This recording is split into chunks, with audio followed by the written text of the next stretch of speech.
नमस्कार. मी डॉक्टर अमित पुंडलिक रेडेकर. प्रकरण क्रमांक 7 उपघटक राष्ट्रीय उत्पन्नाची वैशिष्ट्ये आज आपण अभ्यासणार आहोत. थोडक्यात व्याख्या प्रथम पाहतोय आपण. राष्ट्रीय उत्पन्न म्हणजे काय? त्याची पहिली व्याख्या आहे राष्ट्रीय उत्पन्न समिती यांनी तयार केलेली.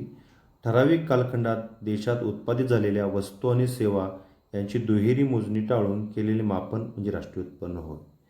दुसरी व्याख्या आहे प्राध्यापक A.C. पिगवे यांची. समायाच्या वस्तुनिष्ठ उत्पन्नाचा जो भाग पैशात मोजला जातो त्याला राष्ट्रीय उत्पन्न असे म्हणतात. तर तिसरी व्याख्या आहे प्राध्यापक आयर्विंग फिशर यांची. एका वर्षाच्या कालावधीत राष्ट्राच्या निव्वळ उत्पन्नाचा जो भाग पैशात मोजला जातो किंवा प्रत्यक्ष उपभोगला जातो त्याला राष्ट्रीय उत्पन्न असे म्हणतात. एकंदरीत तिन्ही व्याख्यांचा जर विचार केला तर प्रामुख्याने राष्ट्रीय उत्पन्न म्हणजे एका विशिष्ट कालखंडामध्ये देशाच्या भौगोलिक सीमारेषेच्या आत उत्पादित होणाऱ्या अंतिम वस्तू व सेवांचे बाजार मूल्य विचारात घेऊन राष्ट्रीय उत्पन्न मोजले जाते. त्याची आपण वैशिष्ट्य अभ्यासत आहोत. राष्ट्रीय उत्पन्नाची वैशिष्ट्ये. पहिलं वैशिष्ट्य आहे स्थूल आर्थिक संकल्पना.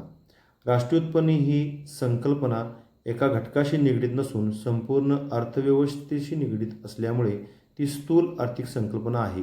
उदाहरणार्थ शेती, उद्योग व सेवा क्षेत्रातील सर्व उत्पादन घटकांचा समावेश होणे किंवा संपूर्ण अर्थव्यवस्थेचा समावेश राष्ट्रीय उत्पन्नात होणे. स्थूल आर्थिक संकल्पना याच्यामध्ये राष्ट्रीय उत्पन्न संकल्पनेचा समावेश होतो म्हणून पहिलं वैशिष्ट्य आहे स्थूल आर्थिक संकल्पना.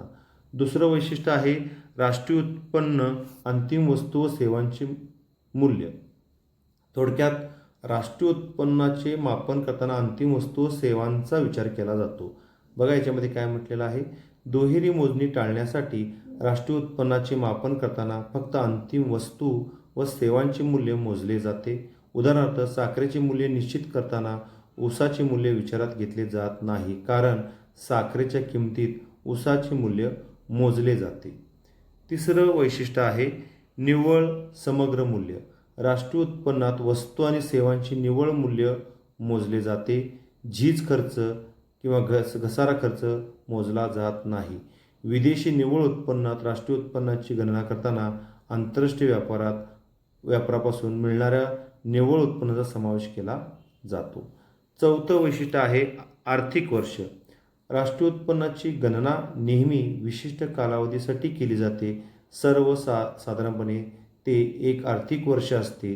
भारताचे विशिष्ट वित्तीय वर्ष 1 एप्रिल ते 31 मार्च आहे. पाचवं वैशिष्ट्य आहे प्रवाही संकल्पना. राष्ट्रीय उत्पन्न ही एक प्रवाही संकल्पना असून एका आर्थिक वर्षाच्या कालावधीत अर्थव्यवस्थेतील उत्पादित वस्तू व सेवांचा प्रवाह दर्शविते. 6 नंबरचे वैशिष्ट्य आहे पैशात व्यक्त केलेले मूल्य. राष्ट्रीय उत्पन्न नेहमी पैशात व्यक्त केले जाते. ज्या वस्तू आणि सेवांना पैशाच्या स्वरूपातील मूल्य किंवा विनिमय मूल्य असते अशाच वस्तूंचा समावेश राष्ट्रीय उत्पन्नात केला जातो. आणि शेवटचं वैशिष्ट्य आहे विदेशी निव्वळ उत्पन्न. राष्ट्रीय उत्पन्नाची गणना करताना आंतरराष्ट्रीय व्यापारातून मिळणाऱ्या निवडक उत्पन्नाचा समावेश राष्ट्रीय उत्पन्नात केला जातो. आज आपण राष्ट्रीय उत्पन्न या प्रकरणातील उपघटक राष्ट्रीय उत्पन्नाची वैशिष्ट्ये ही अभ्यासलेली आहेत. धन्यवाद.